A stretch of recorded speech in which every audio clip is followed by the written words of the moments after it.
Welcome back to दक्षता academy channel. तो कैसे आप सब, और सबसे पहले तो ये बताइए कि आप लोगों की स्टडीज कैसे चल रही है, क्योंकि अभी जो टाइम चल रहा है इस टाइम में बिल्कुल ढील नहीं देनी है।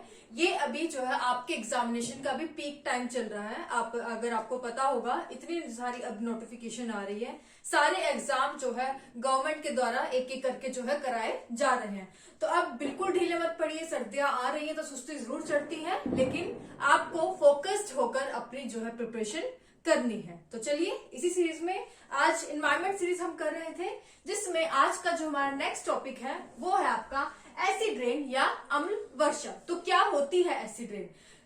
एसिड रेन से ऐसा लगता है कई बार कि एसिड रेन में आपका पानी की बारिश होने की बजाय जो है एसिड के रूप में बारिश होती है।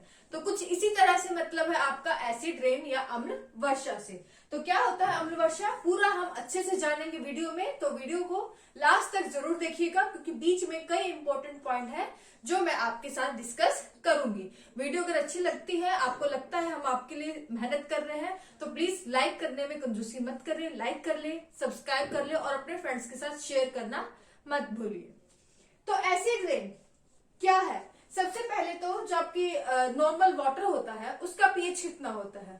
तो वो नॉर्मल वाटर है वो आपका न्यूट्रलाइज्ड होता है, उदासीन होता है, जिसका पीएच जो है 6.5 से लेकर आपका 8.5 तक आप कह सकते हैं। अब पीएच जो है, पहले हम एक चीज डिस्कस करते हैं कि पीएच हम डिटरमाइन कैसे करते हैं। तो एक पीएच स्केल बना लेते हैं, पीएच स्केल जिसमें 1 से लेकर 17 तक जो है आपके वो होते हैं। तो यहाँ पे हो गया आपका 1, 2, 3, 4, 5, 6, 7 और ये है आपका एंड पॉइंट 14। तो ये आपका पीएच स्केल है। तो पीएच स्केल से मतलब है कि कोई भी अगर आपके पास चीज है, कोई भी मेटल है, कोई भी आपके पास जो है वस्तु है, कोई भी, उसका हम टेस्ट करते हैं और टेस्ट के आधार पर अगर हमें पता लगता है कि जो उसका पीएच है कितना है, 6 है, तो 6 पीएच है। हमें अब ये पता लगाना है कि 6 अगर किसी वस्तु का पीएच है तो वो आपका एसिडिक है या बेसिक है, अम्लीय है या आपका क्षारीय है। तो ये हम डिसाइड करते हैं इस पीएच स्केल से। इस पीएच स्केल में जो आपके 1 से लेकर 14 तक होता है, आपका 17 क्या होता है? 17 होता है आपका न्यूट्रल, यानी कि उदासीन। जो आपका नॉर्मल वाटर है जिसका पीएच आपका 6.5 टू 8.5 है, वो भी आप कह सकते हैं इस पीएच के, इस कैटेगरी के अंतर्गत आता है। तो ये आपका क्या है? एल्कलाई है, जिसे हम कहते हैं न्यूट्राइज है, न्यूट्रल। हिंदी में हम इसे क्या कहते हैं? उदासीन। अब 7 पीएच होगा जिसी भी वस्तु का, उसे हम कहेंगे कि वो जो है न्यूट्रल है। अब किसी वस्तु का, किसी भी चीज का जो है पीएच है वो 7 से कम है, यानी कि 1 से लेकर 7 के बीच है, तो उसे हम क्या कहेंगे कि वो सब आपके कैसे हैं जिनका पीएच 1 से लेकर 7 के बीच है? वो है आपके एसिडिक सब्सटेंस। कैसे है? एसिडिक सब्सटेंस या अम्लीय वस्तु। अब इसी तरह अगर कोई जो चीज है आपकी, उसका पीएच हम देखते हैं, उसका पीएच 7 से लेकर अगर 14 तक है, 14 तक है, तो वो कैसे होंगे? वो होंगे आपके बेसिक। बेसिक उनका नेचर होगा, क्षारीय गुण जो है उनका जो है वो होता है। तो 7 से अगर हम जितना हम इधर जाएंगे तो उनका पीएच लेवल, यानी कि जो आपका चाहे पीएच लेवल कम होता जाएगा, लेकिन वस्तु जो है उतनी ज्यादा एसिडिक जो है उनकी मात्रा होती जाती है। 7 से अगर इधर जाएंगे तो 14 तक जाते जाते जो है उनकी जो क्षारीय या फिर बेसिक की जो मात्रा है वो बढ़ जाएगी। तो यहाँ पर ये पीएच स्केल के आधार पर हम पता लगाते हैं कि आपकी कोई भी वस्तु, अब बारिश का पानी है, हम पीएच उसका देखेंगे कि उसका पीएच कितना है। अगर उसका पीएच जो है आपका इधर कम आ रहा है, यानी कि वो बारिश कैसी है, उसका पानी कैसा है, वो एसिडिक है। अभी और समझ लेते हैं। अब नॉर्मल बारिश होती है, अगर नॉर्मल बारिश होती है उसका जो पीएच कितना होता है? 5.6। अब आप कहेंगे कि ये पहले ही नॉर्मल बारिश कह रहे हैं, अब उसका पीएच तो कितना है? 5.6 है और पहले ही एसिडिक है ये तो, लेकिन ऐसा नहीं है। नॉर्मल जो बारिश है, नॉर्मल वाटर होता है, उसका पीएच आपका 6.5 से लेकर 8.5 तक जो है होता है, जो आपका एल्कलाइन या फिर जो न्यूट्रल या फिर थोड़ा सा आपका बेसिक जो नेचर का होता है। लेकिन जब आपकी बारिश होती है तो आपके एनवायरमेंट में क्या है, पोल्यूशन है, पोल्यूशन यानी कि कार्बन डाइऑक्साइड जो है गैस है। तो जो आपका बारिश का पानी है, रेन, वो आपका रिएक्ट कर जाता है जो आपका एनवायरमेंटल कार्बन डाइऑक्साइड है इसके साथ, जिसके कारण जो इसका पीएच होता है वो थोड़ा सा कम हो जाता है आपका नॉर्मल बारिश का। तो पीएच इसका आ जाता है 5.6, क्योंकि जो है कार्बन डाइऑक्साइड के कारण जो है जो आपका बारिश का पानी है उसका पीएच जो है वो आपका कम होकर 5.6 जो है हो जाता है। तो ये जो है अगर हम जनरली बात करें तो 5.6 पीएच जो है आपका होता है बारिश के पानी का। लेकिन इतने पीएच से कोई नुकसान नहीं है, हमें नुकसान नहीं है, आपके पेड़ पौधों को नुकसान नहीं है। लेकिन नुकसान कब है, जिससे उसको उस चीज से नुकसान है जिसके लिए हम एक टर्म यूज करते हैं, वो है एसिड रेन या अम्ल वर्षा। तो ये कब होती है? एसिड रेन वो रेन कहलाती है जिसका पीएच जो है आपका कितना होता है, 4 से लेकर 5 तक का इसका पीएच होता है, लगभग जो है पीक पर होता है ये, जिसका 4 पीएच होता है। तो 4 या 4 से कम यानी कि वो एसिड रेन, यानी कि वो रेन जिसका जो पीएच है 4 आपका आ जाए, 4 से 5, वो ऐसी रेन को हम क्या कहते हैं, आपका एसिड रेन कहते हैं। और ये एसिड रेन जो है हमारे एनवायरमेंट के लिए बहुत ज्यादा हानिकारक है, हमारे लिए बहुत ज्यादा हानिकारक है। अगर एसिड रेन में बाहर हम जाते हैं और एसिड रेन हो रही है, हमारे स्किन पर अगर वो जो पानी है वो टच हो जाए तो बहुत जलन जो है, एक जलन जो है महसूस होती है, आपका शरीर थोड़ा है वो जलने लग जाता है। इसी तरह वो एसिड रेन जो है वो पानी जो बह के आपका नदियों में, तालाबों में जाता है, तो वहां पर जो आपके मछलियां रहेंगी, जो आपके जलीय जीव रहते हैं, उनके लिए भी जो है वो खतरनाक होता है, वो भी आपके मरने लग जाते हैं। इसी तरह जो आपकी मिट्टी है, जहां आपकी अलग अलग पेड़ पौधे होते हैं, तो उसमें मिट्टी का भी जो पीएच क्योंकि कम हो जाता है, तो आपकी वनस्पति है, वेजिटेशन है, वो भी सही से उग नहीं पाती, और आपके बाकी जीव जंतु हैं उनका भी जो है वो भी इससे प्रभावित होते हैं। तो पूरे एनवायरमेंट में जो है एसिड रेन का जो है हार्मफुल इफेक्ट हम देख सकते हैं। अब हम देखते हैं कि एसिड रेन का जो मेन कारण है वो क्या है। तो यहाँ पर हम देख लेते हैं, तो एसिड रेन का मेन कारण क्या है। तो आपकी जो इंडस्ट्रीज है,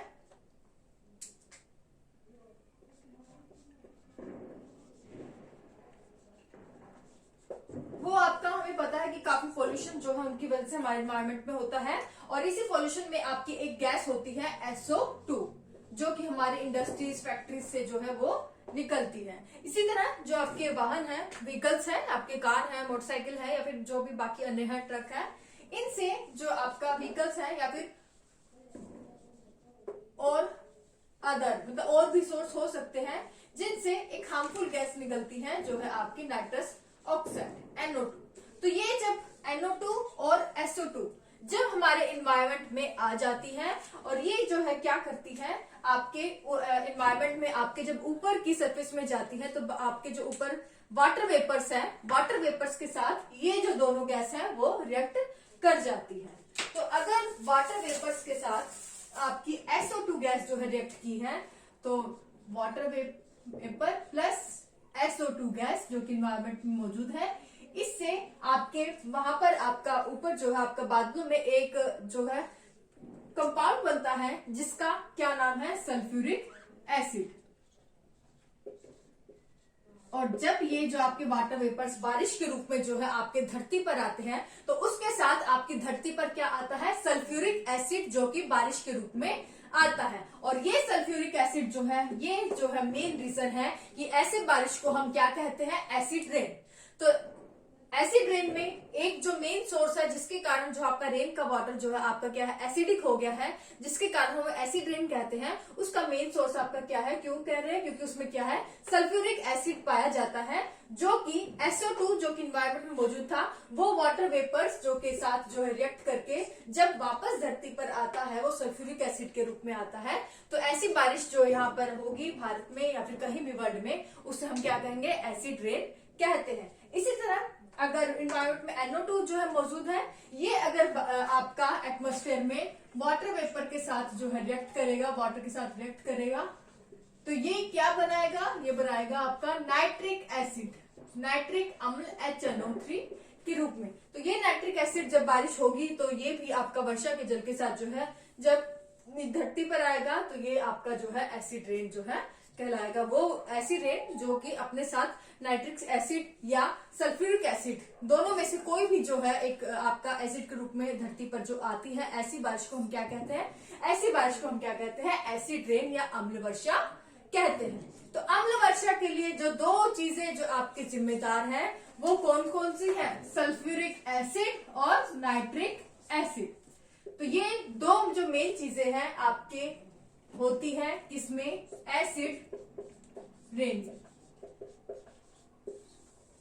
तो एसिड रेन के लिए जिम्मेदार है आपकी मेनली गैस पूछा जाए तो NO2 और SO2 जो रिएक्ट करके बना लेती है सल्फ्यूरिक एसिड और नाइट्रिक एसिड, जो कि बारिश के रूप में जब हमारे धरती पर आती है और सरफेस पर आती है उसे हम क्या कहते हैं? एसिड रेन जो है वो कहते हैं। तो ये था हमारा पूरा कॉन्सेप्ट कि आखिर एसिड रेन जो है क्या है अम्लीय वर्षा।